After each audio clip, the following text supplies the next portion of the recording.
If you're a chiropractor and you want to grow, in this video, we're going to talk about all of the reasons why you're not growing in examining the constraints of growth. So this video is really about all of the constraints that are holding you back from growing in your chiropractic practice. So let's get right into this. Well, the first one, and I believe that most people will agree, the first and most important thing is patient acquisition. We need to have a steady stream of leads. So there's really four constraints or four areas where we want to attract leads. And for an office to be thriving and to be busy and really to have a waiting list of leads, we need to have these four streams working well all the time. And it takes some effort. So the first one is lead generation. And lead generation is the most important factor of growing a big chiropractic practice because we need a constant stream of people coming into the office. So there's four directions that leads will come into the office. So the first one is referrals. And that seems to be an obvious one, but we can really work on getting referrals and attracting them purposely and intentionally. So there are different referral strategies. We can do incentives for referrals. We can have gift certificates. We can have a family plan so people are encouraged to bring their family, especially their children, in for care. We can have affiliates where we actually reward people to send other people into our office. So we can have these different referral programs. So different strategies, incentives, we can have affiliates, we can do gift certificates. Okay, and there's all kinds of different ways. So we have to be intentional about that. So that's the first part.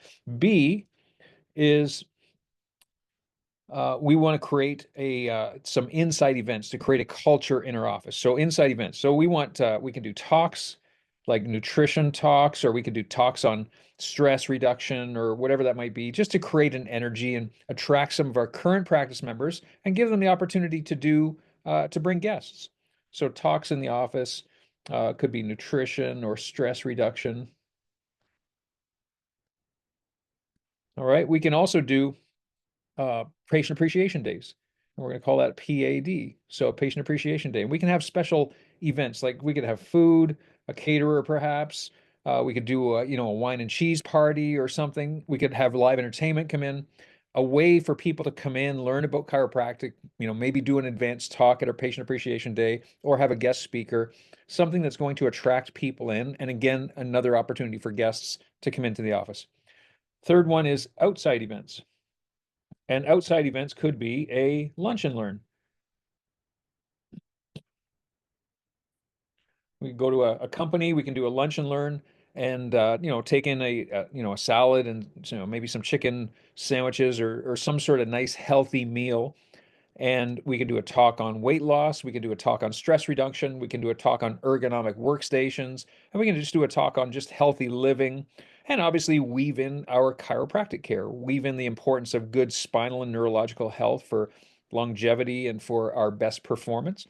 And so we can do that with companies. Companies love having guest speakers come in, and especially if you're going to bring a lunch for them, most companies will not say no. I mean, there's an open door there. So I would look for companies with anywhere upwards of 20 to 100 employees, and you might be able to get in there on a regular basis and talk to their employees. It's about creating a relationship with that company, and that's going to create a stream of people coming in. And then the last thing is obviously our online presence. And this is most important.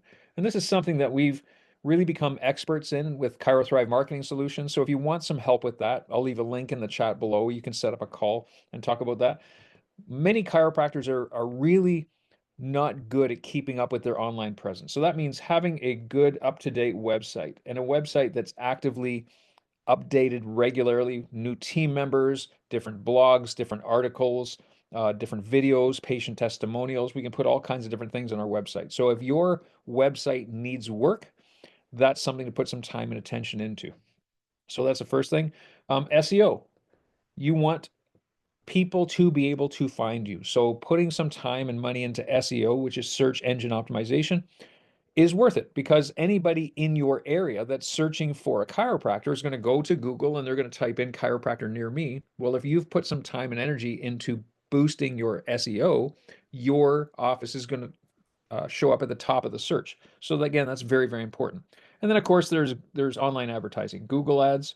Google ads really attract people again who are actively looking. We call them solution aware. They're actively looking for a chiropractor. So that's a very small percent of the population. So usually they're pretty motivated. So if you run Google ads, by the time somebody sees your Google ad, and you have to really start to be intentional and know how much you are spending on a pay-per-click basis, because you're going to be competing against all the other people who are running Google ads. However, Facebook and Instagram ads are really the way to go because that's your biggest market. These people are problem aware. They have a problem. They're not necessarily looking for a chiropractor, but if you have a strategic advertising plan, you can put an ad in front of them to trigger their attention. And if your campaign and your systems are good, then you're going to attract a lot of people, nurture them, give them some education so that they're going to have an idea of what they're getting and be motivated to come into your office as a new patient. So Facebook and Instagram ads are really a good way to go. So that's something, again, if you want some help with that, or you've done that before, or you're even currently do that and you're not happy with your results, I'm happy to talk to you and even give you solutions on what is working really, really well in the market right now.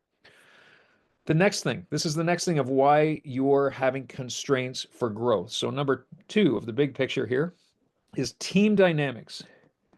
Team dynamics. And this is one of the biggest constraints for growth. Now, a lot of chiropractors will say, I don't want to hire staff because they look at that as an expense and I'm going to hire staff when I grow. When really, we should be saying to ourselves, we need to hire staff to grow. And it's important really to have some mentoring and some coaching to help you do this, because if you're really not sure or not certain about what systems to put into your office to help you grow, getting a mentor or getting a coach to help you to do that, learning those systems, putting them in place, and then getting the team members in place to help fulfill those systems is a great way to set the foundation so that your office is ready to scale and ready to grow. So good team dynamics will help create that. So hire to grow, not after growth happens. So we're going to say hire to grow. The next thing is the team is inconsistent. So inconsistent team. And what does that mean? Well, if the team is inconsistent, it means they're really not trained. So we don't have adequate team training. Ideally, we want to be training with our team. And when I say training, it means role playing different situations. So in other words, what is the team's role when a new patient comes in the door? What do they say to the new patient? Are there systems in place? What is the team's role when that new patient exam is done and the team is then booking that appointment for the next time that that person comes in? There's monetary exchange there. There's systems and procedures that need to be trained on. There's different objections that the team needs to handle, and these need to be role played. So having team training is really important. So we're going to put training. And I like to say at a minimum, we should be training with our team at least one time per week. Okay. So, and then the next thing, we don't have a team manual. What happens if a team member leaves and you have to hire a new person? You have to go through the training process all over again. Or maybe you have another team member who's training the new person, and that person might stay for 2 or 3 months. And then you're going through that whole role play again. So create a team manual. This is really, really important. And it's really easy to do. And it's very simple. If you had a spreadsheet or some sort of a document that you shared all the team members, and all you do to get started is ask each team member to write down what they do in certain situations. And you could say, okay, write down everything you do when a new patient comes in. Write down everything you do during a re-examination. Write down everything you do to open up the office in the morning. Write down everything you do to close the office at the end of the day. And you can start creating this manual and you can edit it along the way. It becomes a living document. So create that team manual. It's really worthwhile. And then when there's turnover of staff, you have everything documented. You just hand the team manual to the new staff member and say, hey, learn this. And we're going to be going over this at our next team meeting. Which brings us to the next thing, is having those regular team meetings, to talk about office flow, to talk about stats, to talk about events that are coming up. So we're cohesive as a team. Another thing, is really important. I'm going to write down team meeting here. And we want to look like a team. So I believe personally, dress code is really important in an office. You want patients to come into your office and it gives them the impression that you guys are cohesive. You're together, everybody's on the same page, you're on the same mission together. So have some sort of a dress code, whether you get team uniforms or maybe just team jackets. team sweaters, team golf shirts, whatever that is, look professional. You want to dress for success, look professional, but make it consistent. So we always said there's no jeans, there's no open-toed sandals in the office. There's no low-cut tops or anything like that. We want to look professional. We want people to come in and feel like that we are respecting them, and we want to earn their respect just by the way we dress. So we had team uniforms. There were sporty uniforms, usually some sort of a brand name like a Nike or Under Armour with our logo on it. And it really looked sharp that everybody was dressed the same way. And we would actually say on certain days, we would wear certain colors. So everybody looked the same and we were all wearing the same color together. So team meetings and team wardrobe. Again, very important. And it really does make a big difference. So the next thing is, and here's a big constraint. I see this in most offices, is that what you suggest to your patients is different than what you do with yourself, your family, or your team. So in other words, if a patient goes on a care plan and the patient has updated examinations or x-rays and is on a schedule of care, whether it's adjustments, maybe they do home care, whatever that might be, you don't prescribe that for your team. That's not the same level of care. Sometimes the adjustments for team are random. Maybe they're not on a schedule. Maybe they're not getting adjusted at all. Maybe you don't adjust your family or your children on the same level that you would adjust your patients or suggest that your patients be adjusted. Consistency is key because this is really a sign of integrity. And integrity is something that is unseen and unheard, but it is perceived by your patients. So if you can have integrity with everything that you suggest to your patients because you're doing it yourself or your team is doing it, watch what that happens to your practice. It's absolutely going to grow your practice if you can have good integrity and everybody in the office is on the same level of care or receiving the same importance of care as what you would suggest to the patient. So team and family care plans. Consistency for those is really important. Okay, so, and then the other thing too is that here's another constraint. This is again team dynamic, is that if you want to grow and you have staff that are making an hourly wage or perhaps a salary, if they don't have a bonus plan in place, they're not incentivized to grow. So they're used to their routine and they're used to the level of busyness or not busyness of your office. And now all of a sudden you do some sort of marketing campaign or you do something that's going to increase the flow of people coming into your office. The team just has to work harder. This is human nature. They just have to put in more effort for no more reward. So what happens is there becomes sabotage. And you may have recognized this before, but if you're not recognizing this, this will happen. So having a team bonus structure is really important. So I always had this mission is that I wanted to make my team wealthy. That was an outside mission, is that as we grew, the team were incentivized to grow as well. And everybody was on board, everybody bought into the vision.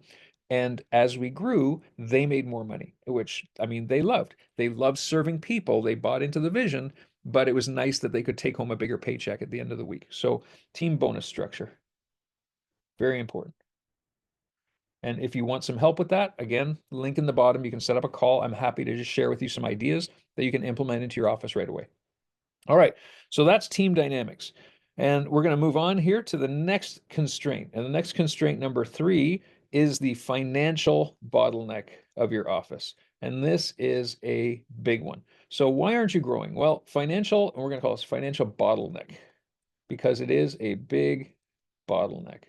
So why is it a bottleneck? Well, if you're insurance dependent, so if you are really dependent on a lot of PI cases, well, PI cases come in because of injury.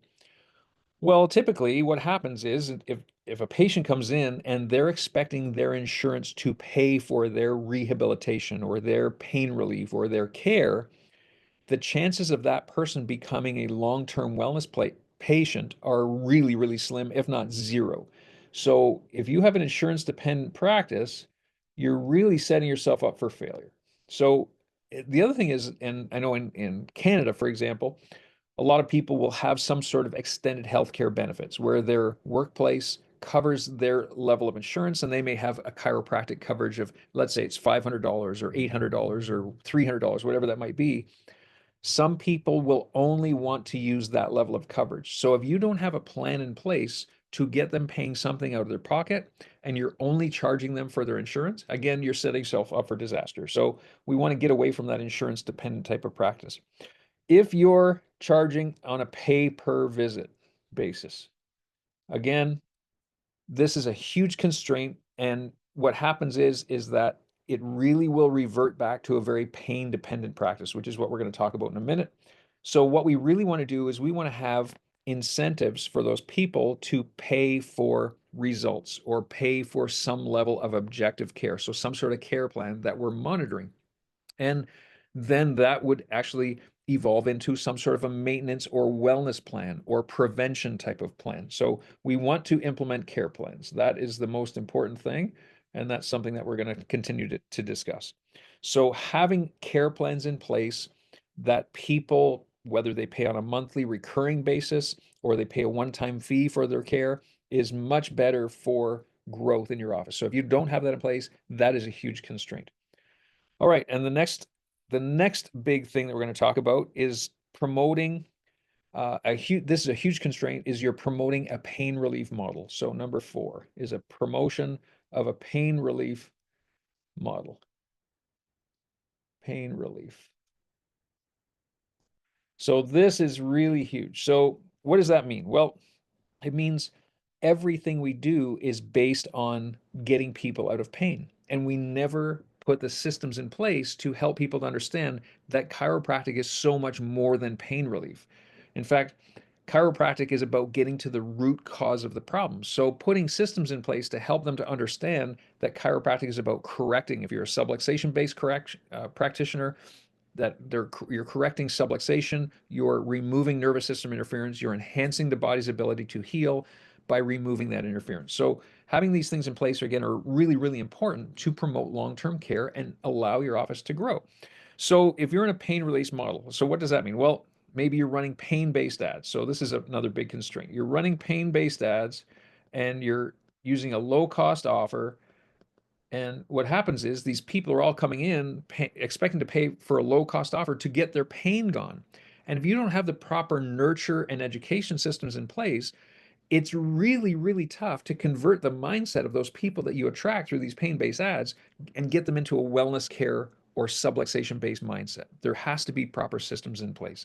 So if you're not doing that, and again, you want some help with that, happy to talk to you about just some different strategies that are working in the marketplace to get people to understand that this is more than just pain relief. So if you're running pain-based ads, attracting those people, that is again a huge constraint. So what's the next thing? Well, you have a pain, your intake forms are asking all about pain. So where's the pain? What's the character of the pain? Does it radiate down your leg? How long has it been there? So if you're asking pain-based questions, again, you're just reinforcing the fact that you are a treater of pain. And what we need to do is we need to migrate into lifestyle questions. Like, how has this problem affected your life? So, lifestyle questions. So when we start doing that, we start really getting to the root cause of why the person wants this problem corrected. And if we can really help them identify that and we can communicate with them about that big, and we call it a hot button, or the big why of why they want this problem corrected, then we create a different level of communication and a different relationship with that person. So we really need to get to that big why. So the next thing is that we have a pain related consultation. So we do a consultation, and our consultation is all about their pain. We're asking them about their pain. How long has the pain been there? How's it affecting their sleep? How's it, all these different things. And we don't get into lifestyle type of questions. So, and one of the big questions I love to ask people was, what would you like to do if we could not just get rid of this pain, but get rid of what's causing this pain so it doesn't keep coming back? How would your life be different? And that I always found was a great question because it would really give people hope. It would give people kind of a dream to say, this is really worth it for me to get rid of this problem and get it corrected. So we don't want to have a pain based consultation or a pain related consultation. Okay, and the next thing, of course, would lead us into a pain driven exam. And this is a big one. Because if you're doing a pain-driven exam, means you're probably doing orthopedic testing, which of course is what we learned in school, myself included. But what does orthopedic testing do? It really just instills the idea of pain. You know, how's we do this test? How's that feel? Oh, it's painful. We do a straight leg raise, it's painful. Chems test is painful. All these orthopedic tests do is they really measure pain. So we need to start implementing some objective measurements in our examination. So just for an example, we could do a range of motion and actually measure it with a goniometer. So range of motion testing, we could do bilateral scales, and then we get actual measurements, and that's a show of posture and imbalance in the nervous system. Bilateral scales, we could do posture pictures.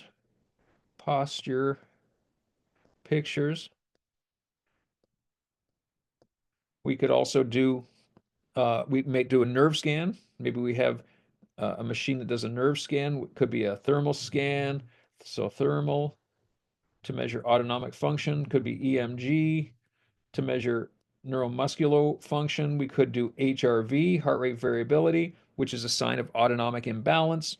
And again, if we have the proper education procedures to not only take these measurements, but then explain it to the patient and relate it to a nervous system dysfunction, to allow them to understand this is the root cause of their problem, again, we take them away from that pain-based mentality. We always said that if we don't do this and people are coming in to get their pain relieved, what happens is they might have a mindset of how long it's going to take for them their pain to be gone, and maybe it's, let's just say it's 3 visits or 5 visits, and they're going to get to those 3 or 5 visits and either the pain's gone and they say I feel better, there's no reason for me to continue, and they quit, or they get to those 3 or 5 visits and the pain's still there and say I was expecting my pain to be gone, and they quit. So any type of long-term care is totally out the window if you're constantly doing pain-based testing. So that absolutely needs to change. Okay, so we got to implement those orthopedic, or not the orthopedic, the objective measurements. We have to implement objective measurements. And then what happens is, the next one could be X-ray. Maybe we use X-ray. And if you're using X-ray in your office, that's fantastic. I'm a proponent for X-ray. I really like to say that chiropractors should be X-raying their patients. I mean, it's important to see what you're adjusting. If you start adjusting the spine without really seeing it, sometimes that can be harmful. So I like to say, yes, we'd like to take an X-ray, but even more importantly, to measure the X-ray and see abnormal curvatures, right? Put some measurements on it so you can actually show the patient. This is a great visual tool and a great level of education, because then you can relate the abnormal alignment of the X-ray, abnormal curvatures or degeneration, disc degeneration, osteophytes, scoliosis, pelvic unleveling, whatever that might be. You can show them subluxation patterns in the X-ray, but always relate it to nervous system dysfunction. So if there's an abnormal curve in the spine, if there's a subluxation pattern or degeneration in the spine, that is a sign of nervous system dysfunction, and that can be the root cause of their problem. So then having a plan to actually make a correction in the spine is again really important. And then we can take a re-x-ray down the road, and then we can actually measure the re-x-ray to show improvement. And that is where we really start seeing some big changes in the volume of our practice, because then people have a reason to stay, not just to see the changes in their X-ray, but then after the changes are made, to then maintain those changes and maintain the proper spinal alignment and correction if you're going to do, let's say, a yearly X-ray, to make sure that the spine is staying in good condition, staying in good alignment, and not degenerating as well. Okay, so that's again one of the other constraints here. And then there's a couple of other things we wanted to do, is that we would talk about the next stage of our constraint would be number 5 is our quote unquote treatment. And I don't like using the word treatment because I don't believe that's a chiropractic term. We are adjusters of cause. We make adjustments to the spine. We don't treat symptoms. So I really think that treatment is not a word that should be associated with chiropractic care. However, to prove the point here, or just to make the point, I'm going to use the word treatment. And what happens is we have pain-based treatment. Pain-based treatment. And so what does that mean? Well, it means that we're using some sort of a treatment, maybe it's a modality, or we're doing other things than adjusting the spine to help the patient to quote unquote feel better. So in other words, many of us in the profession, many of us as chiropractors, and I did early in my practice too. So I'm not saying this is a judgmental thing. I'm saying this is something that if you're struggling to grow your practice, this is something you need to identify. If you're spending time with a patient just to either justify your fee, and that could be spending a lot of time talking to them, and a lot of times it's talking to them about things that are not health related, could be everything under the sun, but you just feel that you're trying to create that relationship and rapport with them, or you're doing a lot of soft tissue therapy on them, or some other modalities that you're using during that visit and not charging extra for them, it's just part of the office visit, that is a constraint in your practice because you feel like you're justifying your fee and helping the patient feel better, but it's not really correcting the cause. It's not really helping that person get to a better place as far as their spinal and neurological function goes. And I know some people are going to argue with me with that, but that is a huge constraint in your practice. And I would argue, in fact, I would submit to you that if you're doing these things, you're at a very low level of practice. Your numbers are not where you'd like them to be. In fact, you don't have a very high volume practice if you're doing these things. So that's something that you really want to try to start asking questions about. So using that outcome measure and using a technique that's going to help to change that outcome measure. If it's an X-ray curve, let's say it's a lateral cervical lordotic curve that you're measuring on X-ray, and you're starting to use a technique that's going to affect that lateral cervical curve, including home care that they would do at home, or perhaps in-office therapies that they would use, like sleep rolls or traction, wall traction, or cerviguards to help get that curve back in the spine so that when you do your reexamination, you see changes and you can show the patient that what you're doing is actually making change and their nervous system is functioning better as a result, then that's a positive thing. And that's going to promote long-term care in your office because patients see that as valuable. Okay, it takes them off that pain mindset. All right. So the next thing is you haven't created a culture for retention. So people don't want to stick around in your office because there's no culture for retention. Okay. And so again, what does that mean? Well, culture for retention is that you're creating an energy in your office. You're creating a reason for people to want to stay. And how do we do that? Well, we want to create a healthy living atmosphere. This is not just all about pain relief. So if you have a pain relief office, there's probably not a lot of people that want to stick around or just come and hang out in your office because of the great energy there.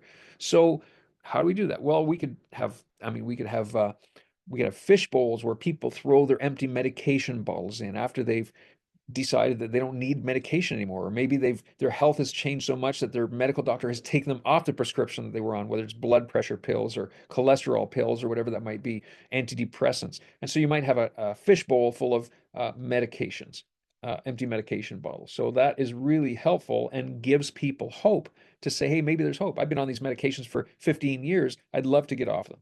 So medications, right? So maybe again, you could do a talk on how to age gracefully. I used to do a talk called "How to Live to 100," and healthy ways to get to 100, basically. So we would do nutrition and weight loss talks. So we could do nutrition, healthy living talks.